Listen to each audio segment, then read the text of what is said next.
দুর্নীতি দমন কমিশনের তদন্তে ভুয়া মুক্তিযোদ্ধা সনদ নেয়ার অভিযোগ প্রমাণ, পরে মুক্তিযুদ্ধ বিষয়ক মন্ত্রণালয় থেকে তাদের সনদ বাতিল করে প্রজ্ঞাপন জারি। প্রশাসনের সর্বোচ্চ পর্যায়ের এই কর্মকর্তারা ভুয়া সনদ দাখিল করে চাকরির মেয়াদ 1 বছর বাড়াতে চেয়েছিলেন। বিভাগীয় শাস্তি নেয়ার দায়িত্ব এখন জনপ্রশাসন মন্ত্রণালয়ের, কিন্তু ঢিমে তালে এগোচ্ছে এই মন্ত্রণালয়। ওই কর্মকর্তাদের কারণ দর্শানোর নোটিশ দেয়া হয়েছে।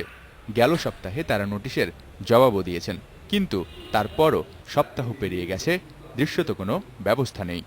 সরকারি চাকরির যে বিধি, সে বিধি অনুসারে এটা শাস্তি হওয়া প্রয়োজন বলে আমি মনে করি। ব্যর্থতা বটেই, তো ব্যর্থতা, তবে এটা গোটা প্রশাসনের ব্যর্থতা বলে আমি এটা মনে করব না। আমি মনে করি যে যারা এটার সাথে মানে সংশ্লিষ্ট, যারা দায়িত্ব পালন করার কথা ছিল তারা দায়িত্ব পালন করছে না।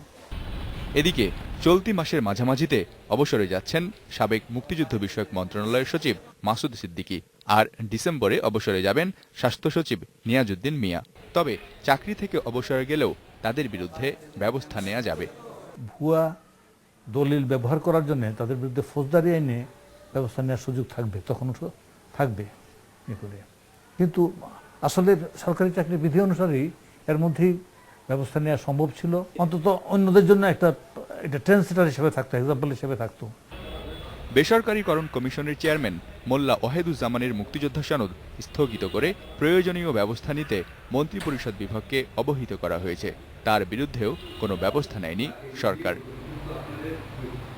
Mizanur Rahman, independent news, Dhaka.